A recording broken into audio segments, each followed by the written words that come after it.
আজকের দিনটা যেরকম ইমোশনাল ছিল তেমনই বিজি ছিল। আমি হেলথ প্রফেশনে কোনোদিনও আসবো ভাবিনি। এই কারণেই, কারণ আমার খুব সহজেই মন খারাপ হয়ে যায়, আমি ইমোশনাল হয়ে পড়ি। যাই হোক, একটা কোনো কারণে আমি ভীষণভাবে ইমোশনাল হয়ে গেছিলাম, সেটা নয় তোমাদের সাথে শেয়ার করলাম না। যাই হোক, দিনটা শুরু করি। Hello everyone, good morning to all and welcome back to my another new blog. তো যাই হোক, এই যে পেনগুইনের মতো সেজে রেডি হয়ে ভোরবেলা বেরিয়ে পড়লাম। আজকে আবার ওই একই টাইমে বেরিয়েছি, বাট 6:10 ট্রেনটা পেয়ে গেছি। দেখো, ঠিক করে জল না খেলে আমার মুখের মধ্যে কিন্তু এরকম গুড়ি গুড়ি হয়ে যায়। আর আমার সবথেকে ফেভারিট জায়গা হলো ডে কেয়ারের এই সামনের অংশটা।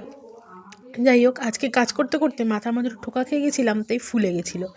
আর মজার বিষয় হচ্ছে, আমার পেশেন্ট দেখি আমাকে টেনে আমার পিঠ টিপবে বলে এগিয়ে এসছে। আমি হায় কপাল, কার যত্ন কাকে নেওয়ার কথা, কে কাকে যত্ন নিচ্ছে।